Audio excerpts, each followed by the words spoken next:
네, 이번 시간에는 융자를 최대한 끼워라 라는 주제로 강의를 합니다. 읽어보면서 이제 천천히 설명드리도록 할게요. 여러분 손에 2억이 있다면 낙찰 가격과 이전 비용 그리고 기타 수리 비용 등을 모두 합친 금액을 2억 원에 맞추지는 않습니다. 투자에 직접 소요되는 비용을 합치면 거의 대부분의 경우 투자금을 훨씬 넘습니다. 그렇기 때문에 필연적으로 융자를 끼워야 되게 되죠. 어떤 사람은 2억 원을 가지고 있는 경우에 총 비용을 합친 금액이 2억 원을 넘지 않도록 하려고 애를 쓴다. 자, 총 비용 내가 2억 있습니다. 그러면은 낙찰은요 1억 7천 쓰고요. 비용 뭐 하고요. 이사비 뭐 주고요. 인테리어 딱 하면은 딱 2억이 넘고요. 2억이 넘으면 제가 쓸 수가 없어요. 하면서 2억을 가지고 있는 보유자금 기준으로 총 낙찰 가격을 쓰려고 한다. 그 얘기입니다. 하지만 그런 방식으로는 시세 차익이 많이 남기기 어렵습니다. 왜 그러냐면 그 말은 뭐예요? 내가 쓸 수 있는 금액이 1억 얼마짜리라는 거잖아요. 2억에서 융자를 아끼려고 한다면.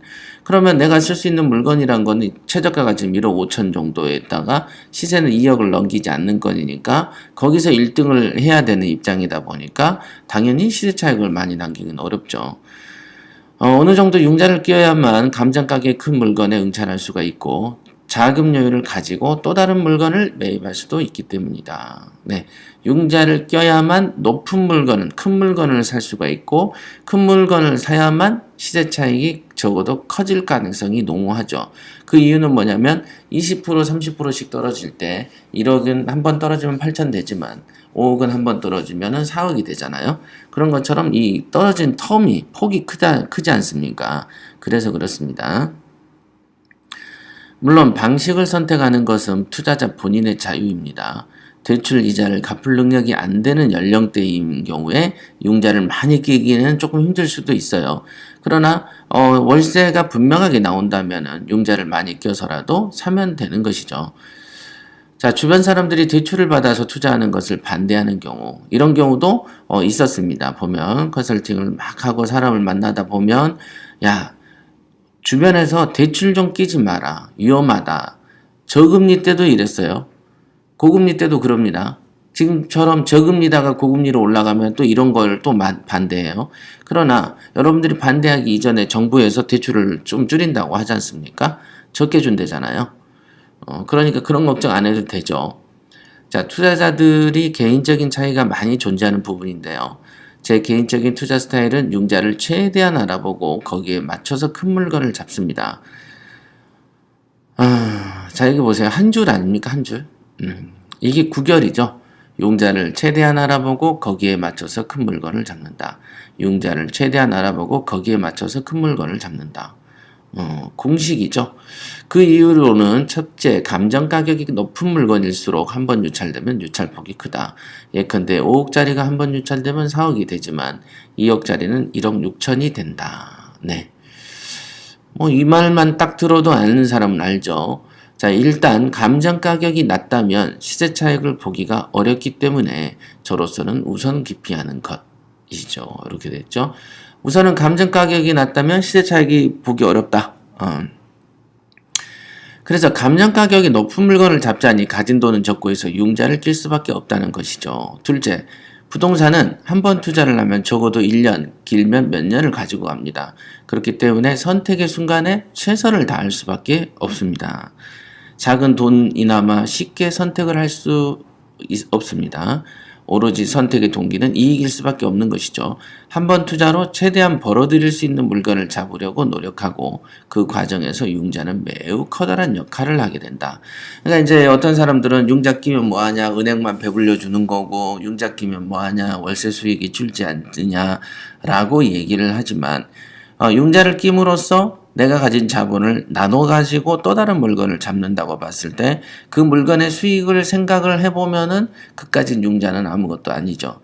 그러나 그럴 능력이 안 되는 사람들한테는 융자가 두려움의 대상일 수는 있을 거다라고 생각은 해봅니다. 그렇잖아요.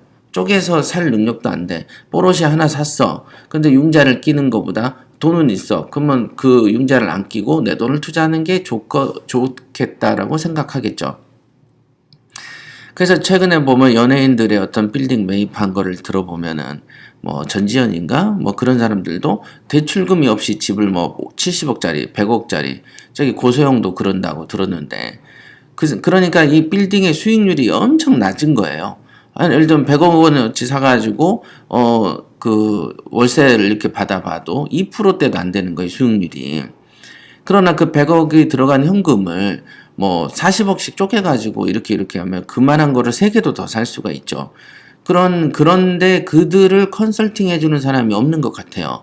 연예인들은, 연예인들이 보면은 돈은 쉽게 모으는데 주변에 양질의 사람을 만나기는 힘들죠. 왜냐면 여러분들처럼 돌아다니면서 여기 가서 눈탱이 맞아보고 저기 가서 눈탱이 맞아보고 이러면서 사람을 찾는 사람이 있고 그냥 여기서 눈탱이 적절히 맞으면서 만족하면서 사는 사람이 있지만 연예인들은 자기 잡이 너무 바쁘고 연예인이라는 신분 때문에 다른 사람을 만나는 거를 조금 기피하게 되다 보니까 이상하게 꼭 만나서 이상한 쪽으로 투자를 하는 경우들이 솔직히 더 많습니다.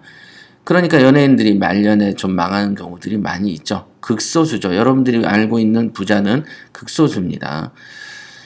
자, 셋째, 융자를 많이 끼게 되면 제가 가진 투자금의 일부가 남게 된다. 그 자금으로 수리비용, 명도비용, 이자비용을 감당하게 됩니다. 물론 그러고도 남은 돈이 있으면 바로 작은 물건에 재투자를 하게 된다. 작은 물건일지라도 투자금의 몇 배를 벌 수 있는 물건도 있기 때문이죠. 제가 투자한 것 중에는 그런 물건이 많습니다. 2억 원을 투자해서 2억을 남기는 일은 그리 쉽거나 흔하지는 않지만 3천만 원을 투자해서 3천만 원 버는 물건을 찾는 것은 어렵지 않습니다. 그래서 큰 돈을 나눠서 큰 것과 작은 것으로 매입하는 것은 매우 좋은 방식으로 여러분에게 권장하고 싶은 방식이다. 네. 이런 방식을 사용하기 위해서 필수적인 건 융자죠.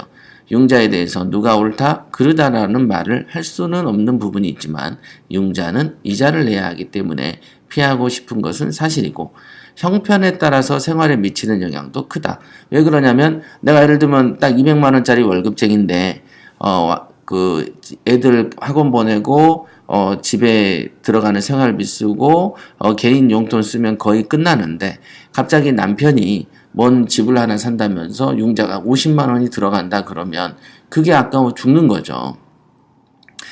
생활에 미치는 영향도 크죠. 그러나 그 물건에서 나오는 월세 수입도 무시할 수 없잖아요.